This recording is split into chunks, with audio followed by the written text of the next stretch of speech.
अपने DGISPR से ये जरूर सवाल पूछूंगा कि आपने कम से कम समझ तो जाना था मैं क्या कह रहा हूं। आज सारी कौम मेरे साथ खड़ी है कि इन चोरों को कभी सिलेक्ट नहीं करना चाहिए पाकिस्तान का आर्मी चीफ। और जरा मैं अब आपको थोड़ी सी जरा वीडियो दिखा दूं, क्योंकि जो नवाज शरीफ ने जिसको सिलेक्ट किया है अपनी बेटी को, बेटी ने 1 घंटा जिंदगी में काम नहीं किया, 1 घंटा जिंदगी में काम नहीं किया, उसको पता ही नहीं है मेहनत क्या।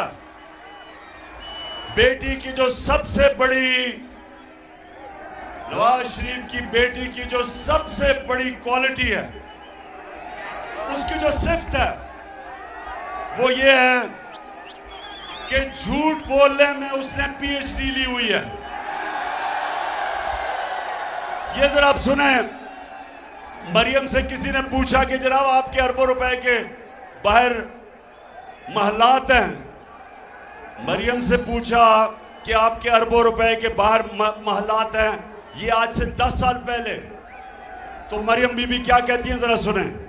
इस तरह मुझे लगा कि आप लोगों को बेवकूफ नहीं बना सकते। मेरी सेंट्रल लंदन में प्रॉपर्टीज तो दूर की बात है, मेरी पाकिस्तान में भी कोई प्रॉपर्टी नहीं है। मैं अपने वालिद के साथ है और मुझे समझ नहीं आई कि मेरी और मेरी वालदा की और बहन भाइयों की प्रॉपर्टीज ये कहाँ से निकाल के ले आए हैं। मेरे नाम पाकिस्तान में कोई प्रॉपर्टी नहीं है, ये तो इंग्लैंड की बात है।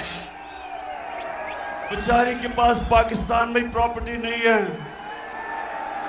ये बेचारी वो एहसास प्रोग्राम में इसने अपनी दरख्वास्त दी हुई है कि मुझे कोई घर दे दें सूद के बगैर, मैं बड़े बुरे हालात है मेरे। अच्छा, अब नौजवानों एक चीज और याद रखना, कभी एक हदीस ना भूलना।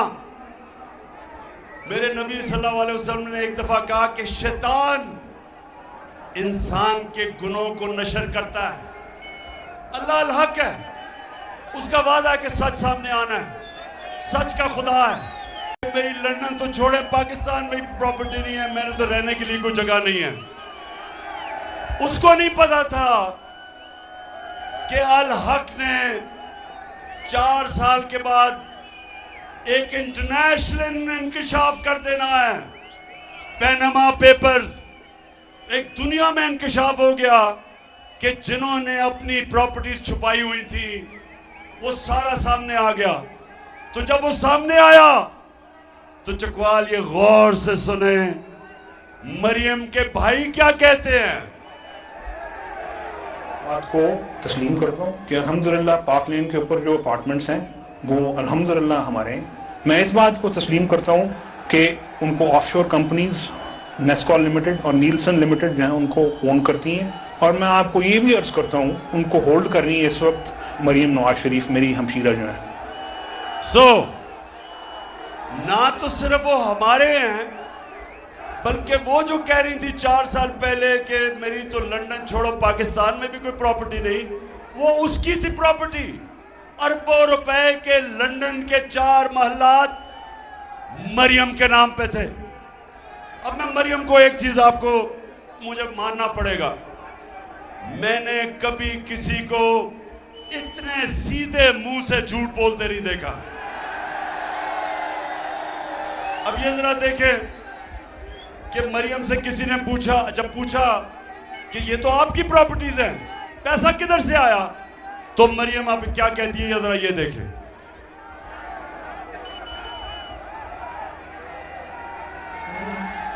वो एक अरबपति दादा के पोते हैं, उस अरबपति दादा के पोते हैं जो 1960s और 70s में पाकिस्तान का अमीर तरीन इंसान था। सुन लिया, उसने कहा कि अब बाप का तो कह नहीं सकती थी कि बाप के पैसे से खरीदे हैं, क्योंकि बाप ने तो अपनी इनकम टैक्स में बताया नहीं था कि पैसे हैं उसके पास। तो उसने क्या कहा, उसने कहा मेरे दादा थे, क्योंकि दादा दुनिया में नहीं थे तो किसी ने पूछना ही नहीं था।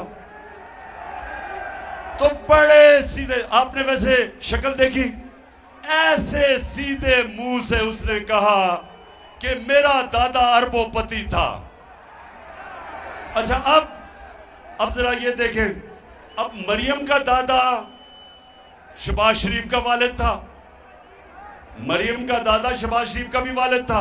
अब शहबाज शरीफ अपने बाप के मतलब क्या कहता है? मेरे खानदान को 22 खानदानों में शुमार नहीं होता था। मुझे इसके ऊपर बाइस फख्र है कि मेरे वालिद का ताल्लुक एक गरीब किसान के घराने से था, हिंदुस्तान से। वो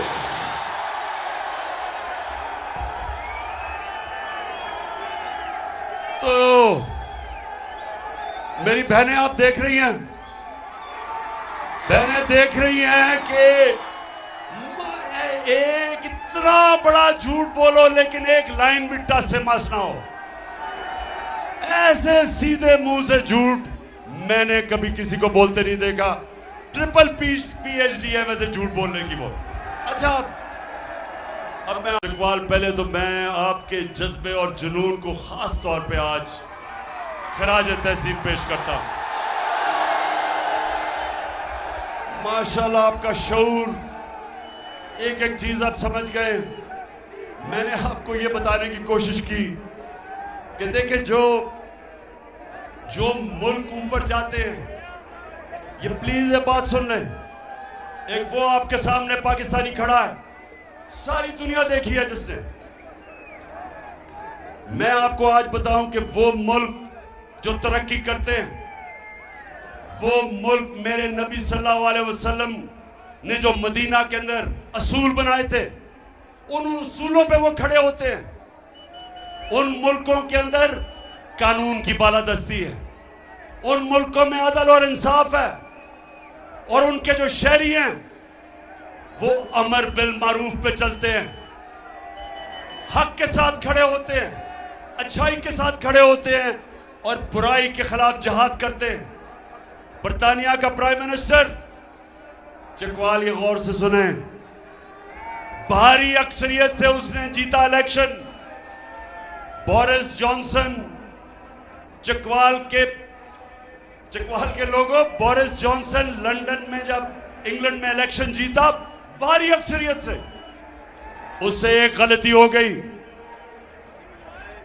जब कोरोना के दौर पे उन्होंने कहा कि लोगों को फासले रखने हैं, लोगों को जमा नहीं होना, उससे गलती ये हो गई कि अपने ऑफिस के बाहर एक दिन उसने अपने ऑफिस के लोग जमा कर लिए। पाकिस्तान में या अखबार में भी खबर ना आती।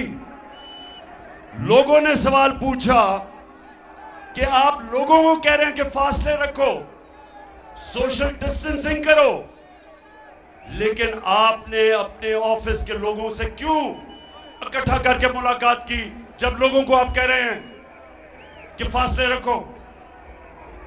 मेरे पाकिस्तानियों, इस चीज के ऊपर उसको रिजाइन करना पड़ा। इस चीज में या 16 अरब रुपए का डाका मारा है और उसको वजीर आजम बना दिया, उसके बेटे को बना दिया। एक बेटा मफरूर उसका बाहर भागा हुआ है, नवाज शरीफ के 2 बेटे बाहर भागे हुए हैं, और आज हम तस्वीर देख रहे हैं कि शहबाज शरीफ नवाज शरीफ को मिलके तय कर रहा है कि पाकिस्तान का आर्मी चीफ कौन होना चाहिए। इससे ज्यादा चकवाल, इससे ज्यादा इस हमारे मुल्क की क्या तौहीन हो सकती है कि ये चोर फैसले करें इस मुल्क के ऊपर? क्या मुस्तकबिल हो सकता है? आपका क्या मुस्तकबिल हो सकता है कि चोर ऊपर बैठ जाए? एक फैक्ट्री के ऊपर आप चोर बैठा दें, फैक्ट्री बंद हो जाएगी। मुल्क किस तरह चल सकता है? और ये जो लोग समझते हैं कि हम चुप करके या डराने धमकाने से हम चल जाएंगे और हम इनको कबूल कर लेंगे। मीडिया के ऊपर, मीडिया पे पाबंदियां, जो इमरान खान को मीडिया दिखाता है उसको बंद करते हैं, जो सहाफी हमारी राय देखता है या हमारे प्रो होता है उसको बंद करते हैं। इमरान रियाज जैसे आदमी को जेल में डाला, अशरफ शरीफ जैसे एक गैरतमंद, एक मुहिब्बत पाकिस्तानी को मुल्क से बाहर भगा दिया, साबिर शाकिर को बाहर भगा दिया, एयाज अमीर, आपके जकवाल का एयाज अमीर, उसको इन्होंने जलील करने की कोशिश की। समी इब्राहिम, सिर्फ उनका कसूर यह था कि वो उनमें जुर्रत थी राय हक पे चलने के लिए।